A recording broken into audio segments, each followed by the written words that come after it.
Donald Trump just moved 2 nuclear submarines off the coast of Russia in response to comments by Dmitry Medvedev, the deputy chairman of the Security Council of the Russian Federation. He says words are very important and can often lead to unintended consequences. I hope this will not be one of those instances. Thank you for your attention to this matter. Yesterday, Medvedev had sent a message to Trump on social media to, quote, remember that Moscow possessed Soviet-era nuclear strike capabilities of last resort, and that Trump should watch his words. Yeah. Now, interesting thing, and I'm going to dig a little deeper into this on Monday, but there's this guy named John Dugan, who used to be the sheriff of Palm Beach County, Florida, which is where Jeffrey Epstein was arrested. And, or one of the places he was arrested. He was arrested more than once. And this guy has now moved to Moscow. I believe he's moved to Moscow.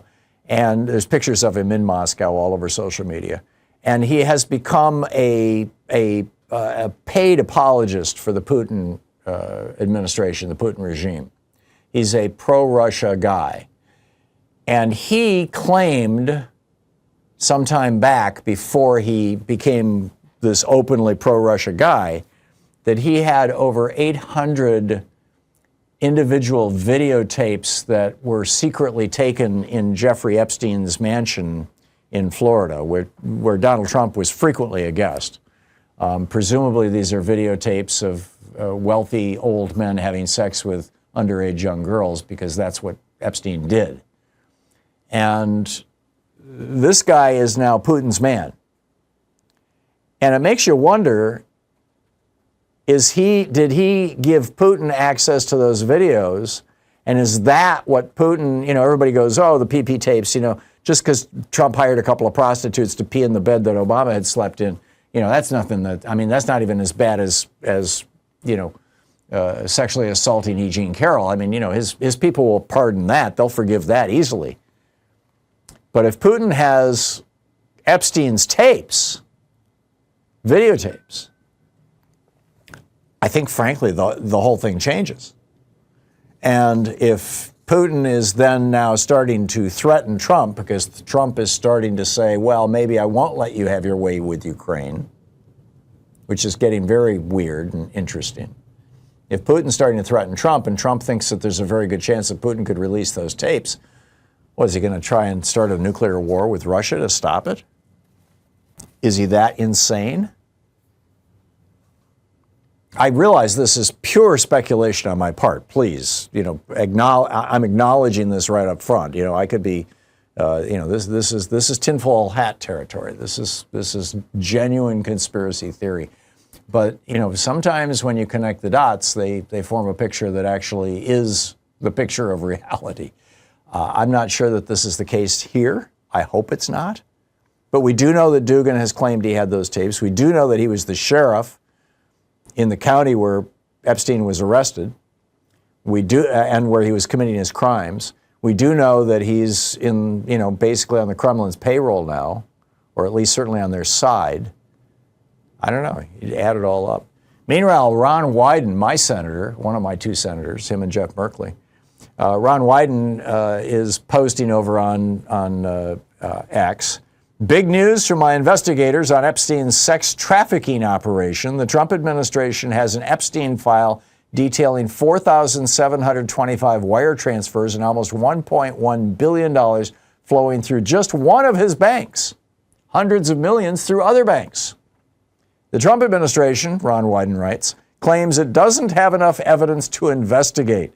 If you ask me, that's 4,725 lines of investigation right there, and that should only be the start of it.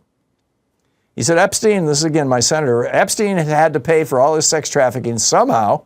Further evidence shows he used Russian banks to process hundreds of millions in payments. Again, this is info in the possession of the Trump administration, but they are refusing to investigate. Meanwhile, one of the headlines over at, actually it's a Bloomberg story, I believe. Let me just double check here and make sure I want to get this right. One of the headlines here is FBI redacted Trump's, it's from Bloomberg, the headline, the FBI redacted Trump's name in the Epstein files. The Bureau's FOIA team tasked with conducting a final review blocked out the names before higher up last month said releasing the documents would not be appropriate or warranted. Apparently, Trump's name is all over these files, and apparently the Department of Justice, or Injustice as the case may be, is nuking those references. Are the Republicans going to let him get away with this? Are they going to participate in the cover-up? We're already seeing it start to happen. We're already seeing Republicans, or at least spokespeople for Republicans, the right-wing media, Fox News, right-wing hate radio, the right-wing podcast, we're already starting to see these folks just coming out and saying, so what? Trump was friends with a bad guy. Everybody's friends with somebody who's bad. What's the big deal? Stuff like that, right? Is it going to work? I don't know. I'm skeptical. Meanwhile, speaking of these kinds of bad guys, yesterday Donald Trump welcomed NFL Hall of Famer Lawrence Taylor to the White House. Lawrence Taylor is he's a football player, former football player. He's now 66. And in 2010, he was arrested for statutory rape at a Holiday Inn in upstate New York. The victim was 16 years old. He pleaded guilty to sexual misconduct and patronizing a prostitute, both misdemeanors. And in July of last year, he was arrested in Florida for failing to report as a sex offender. And Trump trots him out and says, "Lawrence, you want to say a few words? Come on up." And Lawrence says, "I'm just proud to be on this team." And Trump says, "Nobody like him."